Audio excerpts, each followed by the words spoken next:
Palagi Tama na to mo, isa lang mo ha. Hindi isa ka sa paper ba, isa lang cancer. Eh tulungan na.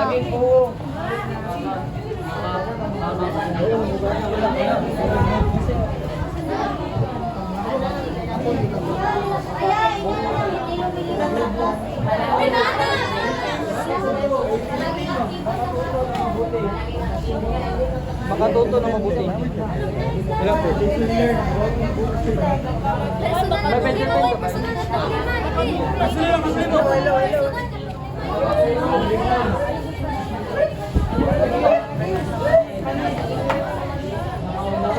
Oh, isa pa po ito nga. Ang kanya, huwag maging kupal. Uy, darap pa mo. Kailangan pag-isa. Amli,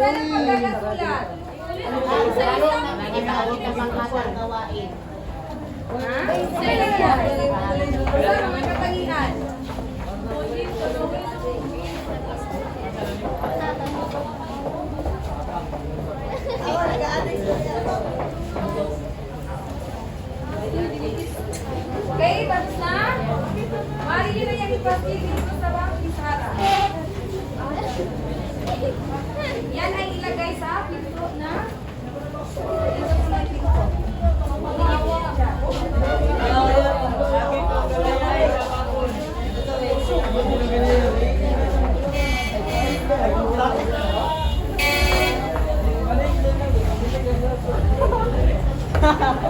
Natinta, gumiwa.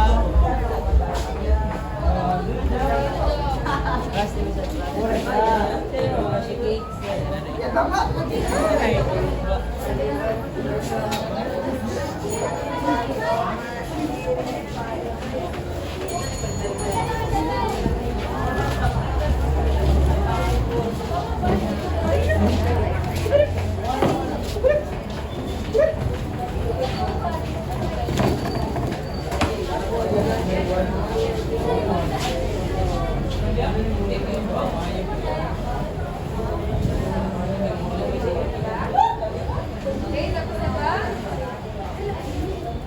Asa ang marker?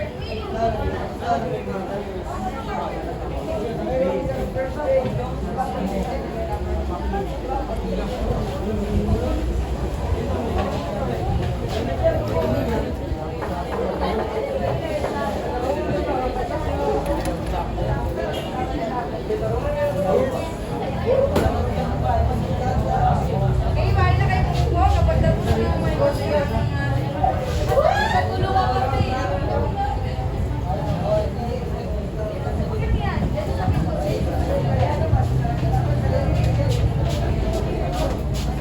Ngayon, ay pumili kayo ng isa na maglalakad at yung nagawa activity.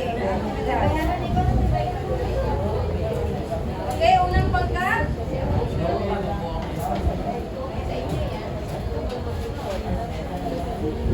Sino sa unang pangkat? Sino yung maglalakad?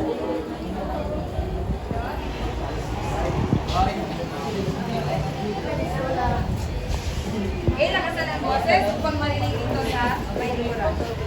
Magandang hapon sa lahat at ito ang nakabaskil sa ating harapan. Ito ang mga katangian ng mabuting mag-aaral. Ang una ay palaging aktibo sa klase, pangalawa ay palaging nakikinig sa klase, at pangatlo ay hindi lumiliban sa klase. Okay, yan lang ba? Yan lang yung sulat. Kayo ba ay ang mga katangian na isinulat ba ng unang pangkat ay naging katangian nyo rin? Yes, totoo? Are you sure? Ikaw? Alam ko. Ikaw? Hindi ka ba palaging aktibo ka ba sa klase? Ay, hindi lumiliban. Totoo? Totoo? Palaging lumiliban sa klase. Ikaw? Hindi ka ba lumiliban sa klase? Totoo? Kasi hindi ko alam. Totoo ba? Ha? Totoo? Sige, tayo. Nasimamya ako sa likod. Sabihin mo sa mga kaklase mo, hindi ka Nasimamya ako sa likod. Nasimamya ako po.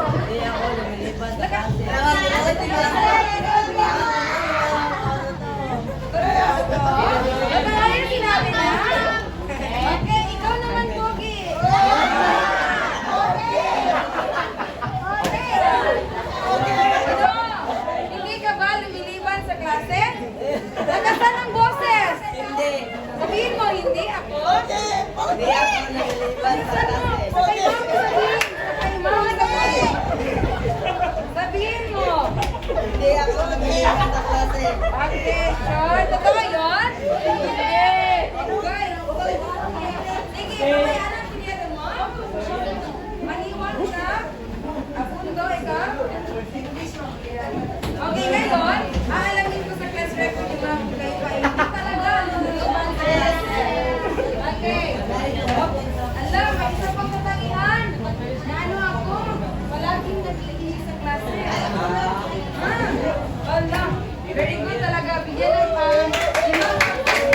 kayo during discussion natin. Okay? Ngayon naman ay bigyan ng 5 bagsak ang unang pangkat. Okay, maraming salamat unang pangkat. Ngayon naman ay pakinggan natin ang pangalawang pangkat. Magandang hapon sa inyong lahat. Ang nakapasking ako sa harapan ay ang mga katingian ng mabuting guro. So, una is malalim na pag-unawa sa mga estudyante. Pangalawa ay mapagkumbaba sa mga mag-aaral. Pangatlo ay tinutulungan ang mga estudyante upang makaunawa. Pang-apat ay madisiplinadong guro, mapagkumbaba, maasahan sa lahat, tumutulong sa mga bata upang matuto, tumutulong sa personal na problema, mapagmahal sa mga estudyante. Yun lang po. Salamat. Okay?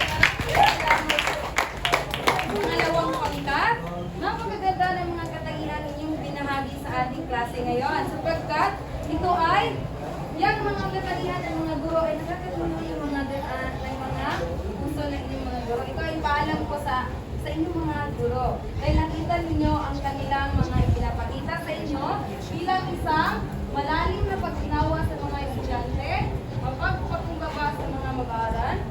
Kailangan bang maging mapagpakumbaba ang mga guro sa inyong mga mag-aaral? Kinakailangan pa rin, pero mas kailangan kayo yung magpapakumbaba sa mga guro. Ano pa yung nandito? Madisiplinadong guro. Bakit? May mga hindi ba madisiplinadong guro?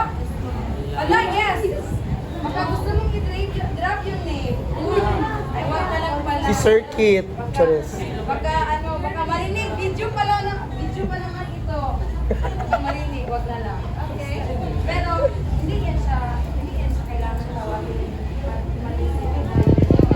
Kasi lahat ng mga guro, mga madisiplinado sila. Kasi, mataas yung mahaba yung mga panahon kanilang pinag-aralan. Na kailangan na maging madisiplinado sila sa araw-araw na buhay, lalo na sa loob ng silid ng halalan. Okay? Maasahan sa lahat. Maasahan sa lahat. Bakit maasahan ba siya sa ganito to? Maasahan. Okay, tumutulong sa mga bata upang matuto. Check. Yan naman sila. Ang mga guro, sila yung tumutulong sa mga mag-aaral upang matuto. Tumutulong sa personal na problema. Sino ba yung mga guro ninyo na tumutulong sa personal? Dali. Ha? Dali. Very good yun na siya na guro. Pero alam ko na ang aming operation teacher, lalo na si Ma'am Yako, siya ay nakikinig sa lahat ng mga hinain ng kanyang mga mag-aaral. Sapagkat siya ay friendly si Ma'am Yako sa lahat ng kanyang mag-aaral. Yan yung mga napansin namin. Siya ay mapagmahal at maaalala siya sa lahat ng mga estudyante. Okay? Lahat naman talaga mapagmahal ang mga guro sa kanyang estudyante. Okay, maraming salamat. Pangalawang pangkat.